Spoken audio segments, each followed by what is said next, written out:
Sleeve join ചെയ്യുമ്പോഴേക്കും ഒരു side കറക്റ്റായിട്ട് കിട്ടുന്നുണ്ട്, എന്നാൽ ഇപ്പുറത്തെ സൈഡിലേക്ക് വരുമ്പോൾ ഏറ്റക്കുറച്ചിൽ വരുന്നുണ്ട്. ഇതാണ് നിങ്ങളുടെ സ്ലീവിൻ്റെ കട്ടിങ്ങിനകത്ത് അല്ലെങ്കിൽ സ്റ്റിച്ചിങ്ങിനകത്ത് വരുന്ന പ്രോബ്ലം എന്ന് നിങ്ങൾക്ക് തോന്നുവാണെങ്കിൽ ഈ വീഡിയോ നിങ്ങൾക്കുള്ളതാണ്. തയ്യലിൽ പെർഫെക്ഷനും ഫിനിഷിങ്ങും ഒക്കെ തേടി നടക്കുന്ന ഒരാളാണ് ഞാൻ. അപ്പോൾ എൻ്റെ കൂടെ കൂടാൻ താല്പര്യമുണ്ടെങ്കിൽ ചാനലൊന്ന് സബ്സ്ക്രൈബ് ചെയ്തേക്കാം കേട്ടോ. ഓക്കെ, ഇനി നമ്മൾ തുണീനെ 4 ആക്കി ഇവിടെ മടക്കി വെക്കണം. എന്നിട്ട് അതിൻ്റെ ഏറ്റവും താഴെ വശത്ത് തയ്യൽ തുമ്പായിട്ടുള്ള ഭാഗം മാർക്ക് ചെയ്ത് കൊടുക്കണം. മടക്കി അടിക്കാനാണ് നിങ്ങൾ ഉദ്ദേശിക്കുന്നതെങ്കിൽ 1 ഇഞ്ച് കൊടുക്കാം. ലൈനിങ് അടിച്ച് മറിച്ച് തിരിക്കാനാണ് ഉദ്ദേശിക്കുന്നതെന്നുണ്ടെങ്കിൽ 1/2 ഇഞ്ച് കൊടുക്കാം. ഞാനിവിടെ ഒരു ബോർഡർ അറ്റാച്ച് ചെയ്ത് കൊടുക്കുന്നുണ്ട്, അതുകൊണ്ട് ഞാനിവിടെ 1/2 ഇഞ്ചാണ് കൊടുത്തിരിക്കുന്നത്. ഇനി ഈ 1/2 ഇഞ്ചിൽ നിന്നും മുകളിലേക്ക് ടോട്ടൽ ലെങ്ത്, നിങ്ങൾക്ക് സ്ലീവിന് എത്ര ഇഞ്ച് ലെങ്ത് വേണോ അതിൻ്റെ കൂടെ 1/2 ഇഞ്ച് തയ്യൽ തുമ്പും കൂടെ ചേർത്തിട്ട് ഒരു ലൈൻ വരച്ചെടുക്കുക. അപ്പോൾ ഇവിടെ 13 ആവശ്യമായിട്ടുള്ള ലെങ്ത്, അതിൻ്റെ കൂടെ 1/2 ഇഞ്ച് കൂടെ ചേർത്ത് 13.5 നമ്മൾ മാർക്ക് ചെയ്തിട്ടുള്ളത്. ഇനി നമ്മൾ ശ്രദ്ധിക്കേണ്ട കാര്യം, നമ്മൾ ബോഡി പീസ് കട്ട് ചെയ്തപ്പോൾ എത്രയാണോ ആം ഹോൾ റൗണ്ടായിട്ട് എടുത്തിട്ടുള്ളത്, അതായത് ലൂസ് ഉൾപ്പെടെ നിങ്ങൾ എത്രയാണോ ആം ഹോൾ റൗണ്ടായിട്ട് എടുത്തേക്കുന്നത് ആ മെഷർമെൻ്റ് ഒന്ന് നോക്കി വെച്ചേക്കാം. ഇവിടുത്തെ കേസിൽ അത് 8 ഇഞ്ചാണ്. ഈ 8-ൽ നിന്നും 1 ഇഞ്ചിനെ കുറയ്ക്കണം. അപ്പോൾ നമുക്ക് 7 ഇഞ്ച് എന്നുള്ള ആൻസർ കിട്ടും. ഈ 7 ഇഞ്ചിൻ്റെ നേരെ പകുതി എടുക്കുക.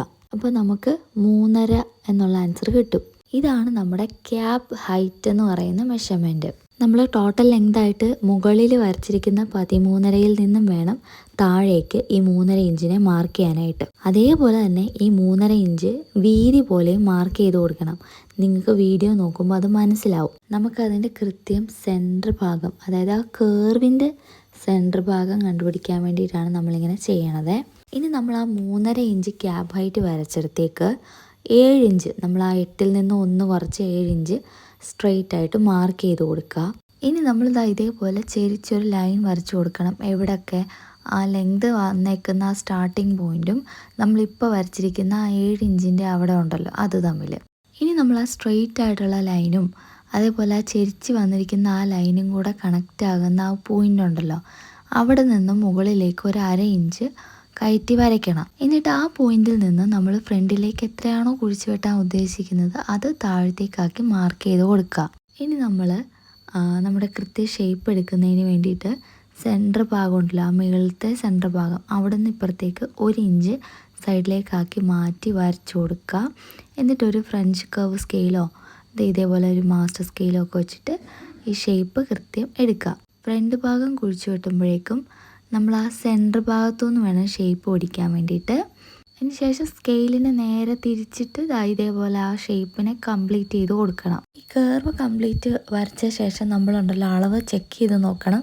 ബോഡി പീസിൽ നമ്മൾ കൊടുത്തിരിക്കുന്ന ആം ഹോൾ റൗണ്ട് തന്നെ സ്ലീവിലും കിട്ടണം. പിന്നെ താഴെ വശത്തെ ഓപ്പണിങ് ലൂസ് ഉൾപ്പെടെ വരച്ചു കൊടുക്കും. ഇനി സ്ലീവ് തമ്മിൽ അറ്റാച്ച് ചെയ്യുമ്പോൾ ഏറ്റക്കുറച്ചിലുണ്ടെന്ന് പരാതി പറയുന്നവർക്ക് വേണ്ടിയിട്ട് ശ്രദ്ധിക്കാനായിട്ടുള്ളൊരു കാര്യം ഞാൻ പറയാം. നമ്മൾ ഈ സ്ലീവ് തയ്ക്കുമ്പോൾ ഉണ്ടല്ലോ ബാക്ക് സൈഡ് തൊട്ട് സെൻറ്റർ വരെ കറക്റ്റായിട്ട് ചിലപ്പോൾ നമുക്ക് കിട്ടും. പിന്നെ സെൻറ്ററിൽ നിന്ന് ഫ്രണ്ട് വശത്തേക്ക് തയ്ക്കുമ്പോഴായിരിക്കും ഈ ഏറ്റക്കുറച്ചിൽ പൊതുവേ കാണാറുള്ളത്. ഇതിൻ്റെ ഏറ്റവും നല്ല സൊല്യൂഷൻ അല്ലെങ്കിൽ പരിഹാരം എന്ന് പറയുന്നത് നമ്മുടെ ആ മെഷർമെൻറ്റ് ചെക്കിംഗ് ആണ്. അതായത് നമ്മൾ പൊതുവേ ചുരിദാറിൽ അല്ലെങ്കിൽ ആ ബോഡി പീസിൽ ആം ഹോൾ കട്ട് ചെയ്യുമല്ലോ, ആ സമയത്ത് നമ്മളൊന്ന് ചെക്ക് ചെയ്തിട്ടായിരിക്കും കട്ട് ചെയ്യുന്നുണ്ടാവുക. പിന്നെ ഫ്രണ്ടിലേക്ക് കുഴിച്ചു വെട്ടുന്നുണ്ടാവും. ആ ഒരു ഭാഗം നമ്മളിൽ പലരും അളന്ന് നോക്കാറില്ല. അപ്പോൾ നമ്മൾ ചെയ്യേണ്ട ഒരു കാര്യം, ചുരിദാറിൻ്റെ ബാക്ക് സൈഡിലെ ആം ഹോളും ചെക്ക് ചെയ്ത് നോക്കുക. അതേപോലെ തന്നെ കുഴിച്ച് വെട്ടിയിരിക്കുന്ന ഫ്രണ്ട് വശവും ചെക്ക് ചെയ്ത് നോക്കുക. എന്നിട്ട് സ്ലീവ് കട്ട് ചെയ്യുന്ന സമയത്ത് സ്ലീവിൻ്റെ ബാക്ക് സൈഡ് വരുന്ന ഭാഗവും അളന്ന് നോക്കണം. അതേപോലെ ഫ്രണ്ട് വശത്ത് നമ്മൾ കുഴിച്ച് വെട്ടുന്ന ഭാഗവും അളന്ന് നോക്കണം. സ്ലീവിൻ്റെ ബാക്ക് സൈഡും ബോഡി പീസിൻ്റെ ബാക്ക് സൈഡും സെയിം ആയിരിക്കണം. സ്ലീവിൻ്റെ ഫ്രണ്ട് സൈഡും ബോഡി പീസിൻ്റെ ഫ്രണ്ട് സൈഡും സെയിം ആയിരിക്കണം. അപ്പോൾ ചെറിയ രീതിയിലുള്ള വ്യത്യാസമാണ് സംഭവിച്ചിരിക്കുന്നതെന്നുണ്ടെങ്കിൽ നിങ്ങൾ സ്ലീവ് കട്ട് ചെയ്യുമ്പോൾ, അതായത് കുഴിച്ച് വെട്ടുമ്പോഴേക്കും കുറച്ച് അഡ്ജസ്റ്റ്മെൻറ്റ് ചെയ്ത് കൊടുക്കുക. അഡ്ജസ്റ്റ്മെൻറ്റ് എന്ന് ഞാൻ ഉദ്ദേശിച്ചത്, ഞാൻ നേരത്തെ പറഞ്ഞില്ലേ, കുഴിച്ച് വെട്ടുന്നതിന് വേണ്ടിയിട്ട് ഒരു 1/2 ഇഞ്ച് ഇപ്പുറത്തേക്ക് മാറ്റി വരച്ചിട്ട് നമ്മൾ ആ കർവിനെ അഡ്ജസ്റ്റ് ചെയ്യുമല്ലോ. അപ്പോൾ അത്ര 1/2 ഇഞ്ച് തന്നെ നിർബന്ധമാക്കണമെന്നില്ല, നമ്മൾ അതിനനുസരിച്ച് അഡ്ജസ്റ്റ് ചെയ്ത് കൊടുക്കണം. ഇപ്പോൾ നമ്മൾ ഫുൾ ഷോൾഡറൊക്കെ കൊടുക്കുന്ന കേസിലെ ക്രോസ് ഫ്രണ്ട് എന്നുള്ള മെഷർമെൻറ്റ് നമ്മൾ കൊടുക്കുമല്ലോ, അതിൽ ചിലർക്ക് അത് 1 ഇഞ്ച് വരേക്കും പോകും കുഴിച്ച് വെട്ടാനായിട്ട്. അപ്പോൾ അത് അവിടെ 1 ഇഞ്ചാണ് കൊടുത്തിരിക്കുന്നതെന്നുണ്ടെങ്കിൽ മോസ്റ്റ്ലി നമുക്കിവിടെ 1 ഇഞ്ച് തന്നെ കൊടുത്താൽ മതി. പക്ഷേ നിങ്ങൾക്കത് കറക്റ്റ് ആകുന്നില്ല എന്നുണ്ടെങ്കിൽ 1 ഇഞ്ചിന് പകരം എത്രയാണോ നിങ്ങൾക്ക് അഡ്ജസ്റ്റ് ചെയ്യേണ്ടി വരുന്നത് അതനുസരിച്ച് ചെയ്യുക. അതേപോലെ ഞാൻ ഈ മെത്തേഡ് തന്നെയാണ് ബ്ലൗസിനാണെങ്കിലും കുർത്തിക്കാണെങ്കിലും ഒക്കെ ചെയ്യാറുള്ളത്. അപ്പം ഞാൻ എൻ്റെ പേഴ്സണലായിട്ടുള്ളൊരു കാര്യം നിങ്ങളോട് പറഞ്ഞ ഒരുപാട് സ്ലീവിൻ്റെ കട്ടിങ് മെത്തേഡുകൾ ട്രൈ ചെയ്ത് നോക്കിയിട്ടുണ്ട്. പക്ഷേ എനിക്ക് പേഴ്സണലി സെറ്റായി കിട്ടിയത് ഈ ഒരു മെത്തേഡാണ്. അതേപോലെ തന്നെ പ്രത്യേകം ശ്രദ്ധിക്കേണ്ട ഒരു കാര്യം 1/2 ഇഞ്ചോ അല്ലെങ്കിൽ ഒരു 1/4 ഇഞ്ചോ ഒക്കെ വ്യത്യാസമാണെന്നുണ്ടെങ്കിലാണ് നമുക്കിതിനകത്ത് കറക്ഷൻ ചെയ്യാൻ പറ്റുന്നത്. അതും കട്ട് ചെയ്യുന്നതിന് മുന്നേ കേട്ടോ. കട്ട് ചെയ്ത് കഴിഞ്ഞിട്ട് നമ്മൾ പറഞ്ഞിട്ട് കാര്യമില്ല. അപ്പോൾ കട്ട് ചെയ്യുന്നതിന് മുന്നേ അത് ചെക്ക് ചെയ്ത് നോക്കണം. എന്നിട്ടും ഒരു 1 ഇഞ്ചിന് മുകളിലേക്ക് വ്യത്യാസം വരുന്നുണ്ടെങ്കിൽ അതിനകത്ത് ചെറിയ പ്രശ്നമുണ്ടെന്ന് വേണം നമ്മൾ മനസ്സിലാക്കാനായിട്ട്. കാരണം നമ്മുടെ ആ കട്ടിങ് മെത്തേഡ് കറക്റ്റായിട്ടായിരിക്കത്തില്ല ചെയ്തിട്ടുള്ളത്. അതേപോലെ സ്ലീവ് നല്ല ഭംഗി നിൽക്കാൻ വേണ്ടിയിട്ടുണ്ടല്ലോ, സ്ട്രെയിറ്റ് ആയിട്ട് കട്ട് ചെയ്യുന്നതിന് പകരം ഇതേപോലെ ഞാൻ നേരത്തെ ഒരു സ്കെയിൽ കാണിച്ചിട്ടുണ്ടായിരുന്നു, ഹിപ്പ് കർവ് സ്കെയിൽ. അതുപോലെ എന്തെങ്കിലും ഷേപ്പുള്ള കണക്ക് സ്കെയിൽ വെച്ചിട്ട് സൈഡിൽ കട്ട് ചെയ്യുകയാണെങ്കിൽ, മാർക്ക് ചെയ്ത് കട്ട് ചെയ്യുകയാണെങ്കിൽ അത് നല്ല ഭംഗിയായിരിക്കും. സ്ലീവിൻ്റെ ഫിറ്റിങ്ങിൽ കുറച്ചുകൂടെ നല്ല രസമായിട്ടിരിക്കും. അപ്പോൾ 4 ആക്കി ഇട്ടിരിക്കുന്ന ആ ക്ലോത്തിനെ നമ്മൾ ഓപ്പൺ ചെയ്തിട്ട് ഫ്രണ്ട് വശത്തേക്ക് മാത്രം കുഴിച്ച് വെട്ടണം കേട്ടോ. അപ്പോൾ ഇനി നമുക്കിതിൻ്റെ സ്റ്റിച്ചിങ് പാർട്ടൂടെ ഒന്ന് കണ്ടു നോക്കാം. അപ്പോൾ സ്ലീവ് ജോയിൻ ചെയ്യുന്നതിന് മുന്നേ ഒരു കാര്യം ശ്രദ്ധിക്കണം. ഈ ബോഡി പീസിൻ്റെ ഇവിടെ ഉണ്ടല്ലോ, ഇങ്ങനെ കോണിച്ച് നിൽപ്പുണ്ടെങ്കിൽ അത് ലെവൽ ചെയ്ത് കൊടുക്കണം. ഇങ്ങനെ കോണിച്ച് വന്നു കഴിഞ്ഞാൽ നമ്മൾ തയ്ക്കുമ്പോൾ ശരിയാവത്തില്ല.